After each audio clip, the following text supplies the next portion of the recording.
to make sure when we want to see trend, sometimes of whether positive or negative trend. For example, if they say, oh, this particular drug was found in this shop and it was not good, we will make sure that that class of drugs comes into the list. Okay. But most of the drugs that we test are... the list of banned...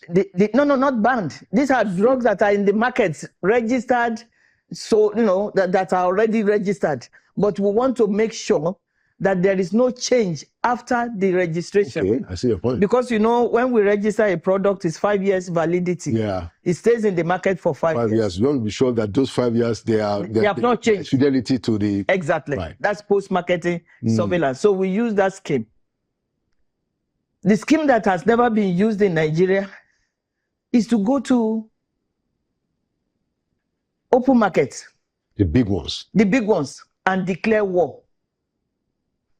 We have attempted in the past to go and do inspection here, inspection, and they beat our staff, slash them. I'm talking of almost, you know, dying. So we knew that these open markets are not what we can go to for regular routine inspection. Before my time again,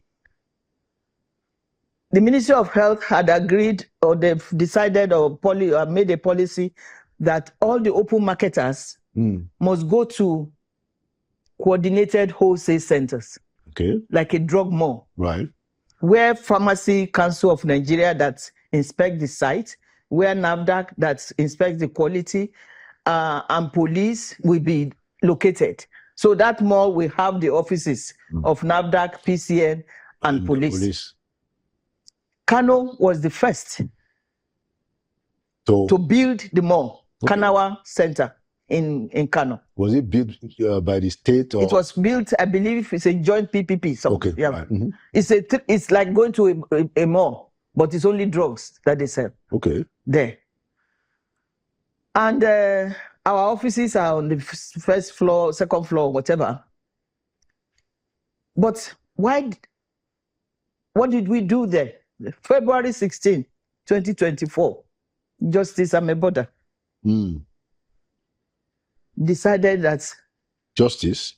Yeah, it's a case. Because what happened, they have taken PCN. These open marketers have taken PCN, Pharmacy Council of Nigeria, to court for 10 years.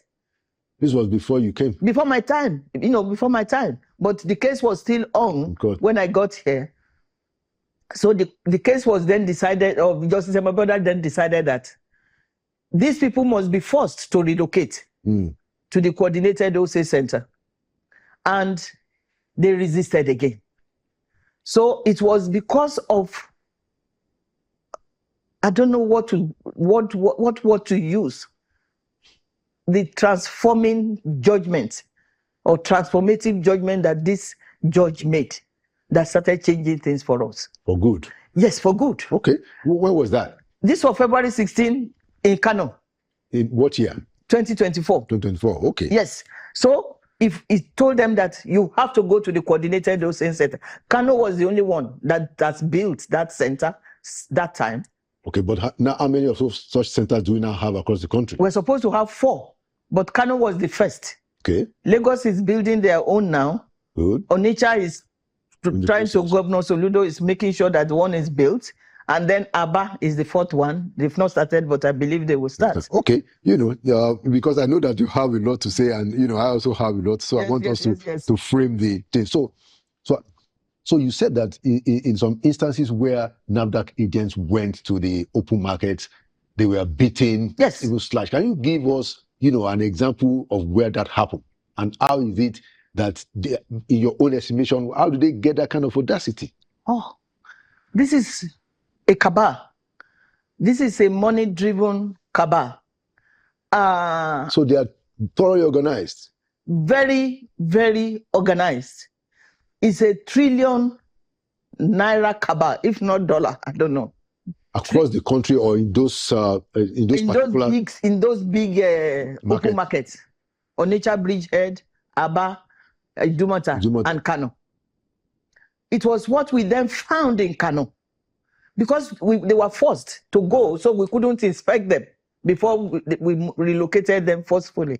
Then we now did post-marketing in the coordinated dosing center. We randomly sample medicines in that center. And what we found was shocking. Drugs for children that had no content, no drug content. Wow. Wow. I mean, so that led to our raid, February 5 last year, in Idumota, Aba, and Onitsha. And these were the places where you found 137 truckloads, the three markets, 137 40-foot truckloads of banned medicine, unregistered medicine, expired medicines, medicines that were expired and they were revalidating. We saw the machines. Themselves, they revalidated it themselves without authority. We have the machines. The authority cannot revalidate anything. Okay. We cannot revalidate it. So it's a fake revalidation. It's a fake. It's a fake thing they are doing. We met the machines there. You know, so if it is 2020, they can change it to 2025. So they had the machine for all of those things. They had the machines for. So and they will carry NAFDAC logo. They will carry NAFDAC number. Kai. So it was we had to, again, we were strategic because we knew that this is not an easy routine inspection. So National Security Advisor's Office gave us 1,350 forces. That's police and police, military, SSS. You know, it was a battle. We started our operation in the night, February 9. 2025. Last year. Yes, and it was simultaneous. Idumota, Aba, and Onitsha. The same time. Same time. We struck at the same time. So what has been the outcome of that in the last 1 year? How have they fought back, and or have they been really dealt with? Okay, they are fighting back in different ways. They are fighting back by resisting us. How? It's not just Idumota in Lagos. We also have trade fair. In Lagos too? Yes. They destroyed 5 of our vehicles about 6 months ago when we went there. This is a low intensity insurgency going on. So are you able to prosecute them? Yes. Were there arrests made? There were arrests made, about 3 or 4. Again, this is a holistic approach that we have to take as a country. Yeah. Because if the judiciary is not what it's supposed to be, then we may be wasting our time. Yeah. But the judiciary is responding now. Justice Ameboda in Kano, and maybe recently you are now getting stiffer sentences for these people. So there's prosecution. There are some people that were arrested, but we couldn't take them to court because of lack of evidence or whatever. But there are some that we took to court and they are being prosecuted as we speak. But some of them are already prosecuted with stiff sentences, better than before. So the judiciary is responding. They are seeing what maybe they were not aware of before.